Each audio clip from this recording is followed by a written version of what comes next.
Je vais vous dire quelque chose qui est peut-être dangereux, puisqu'il y a eu une métaphore tout à l'heure qui a été prise, que j'aimais bien, de dire on prend sa voiture et on monte à contre-courant sur l'autoroute. Eh bien, de la même façon, le vaccin peut aussi être considéré comme remonter le courant. Non, je ne peux pas vous laisser dire ça.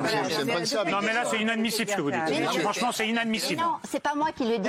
Non, si, c'est vous qui le dites et je vous contredis parce que ce que vous dites est inadmissible. Vous ne pouvez pas dire de se faire vacciner, c'est comme remonter l'autoroute à contresens. Écoutez, franchement.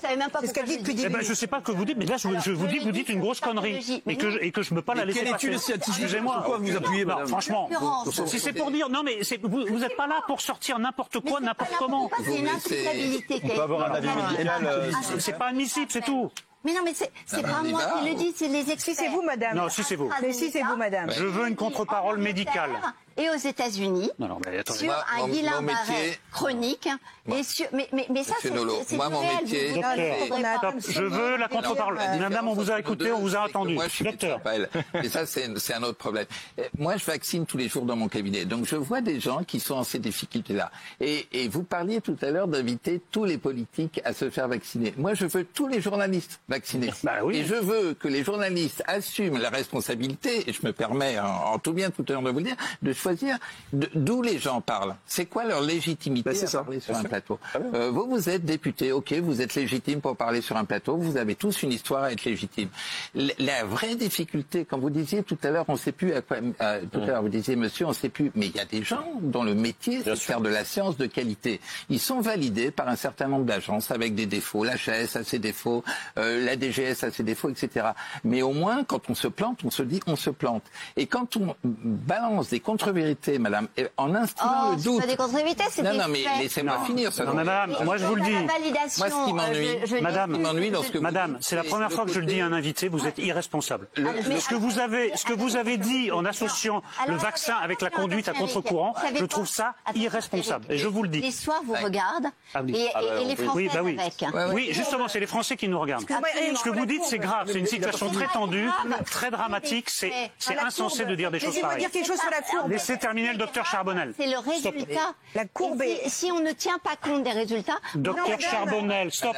Laurent, demain, dans mon cabinet, je vais avoir des gens qui vous ont entendu et qui vont vous dire peut-être, docteur, je ne vais pas me vacciner, etc. Et qu'ils aillent voir sur la courbe. Non, mais ça suffit là maintenant. Ils parlent portugais, ils parlent arabe, ils parlent tout, ils vont pas voir vos sites. C'est pas ça la question. La question, c'est comment on travaille tous ensemble. Ils peuvent choisir les pays. La question, c'est comment on travaille tous ensemble pour que cette situation s'améliore. Il y a des difficultés qui sont des difficultés. Ça, je suis tout à fait d'accord avec vous. Karim, et brièvement, il nous reste 3 minutes. Mais le vrai engagement, il est des médias, il est des politiques. On essaie de le faire, mais dans la responsabilité, pas dans l'irresponsabilité. Moi, je me fie aux études, je me fie à l'Agence européenne des médicaments, etc. Mais je ne suis pas médecin. Karim, mais brièvement, parce qu'il nous reste 3 minutes. Toujours brièvement, de toute manière. Non, mais là, il reste vraiment 3 minutes. Entre les religieux et un avis éclairé, c'est difficile de placer un avis de citoyen. Parce que j'ai l'impression, quand même, en vous écoutant... Ça fait partie des religieux.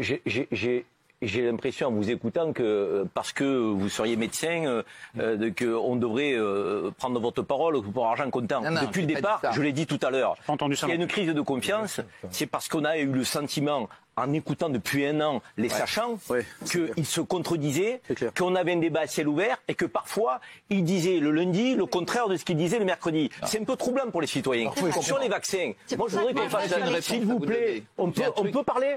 On peut en placer une ? Oui. Bon. Depuis le départ, j'aimerais qu'on fasse la distinction entre ceux qui sont des anti-vaccins par idéologie, de ceux qui peuvent à un moment donné avoir des doutes. On a le droit d'avoir des doutes. Moi, je fais partie des citoyens qui ont considéré qu'au départ de la crise, on nous a dit au mieux, nous aurons des vaccins en 2023. Force est de constater, ils sont arrivés fin 2020.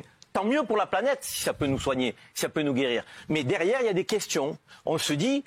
Que vont être potentiellement les effets secondaires dans un vaccin qui sort si vite? Alors on nous dit les effets secondaires, on en a toujours sur tous les vaccins. Ça a été le débat de départ. 50% des Français étaient perplexes à se faire vacciner. C'était pas des anti-vaccins, mais parce qu'ils se posaient des questions légitimes en tant que citoyens.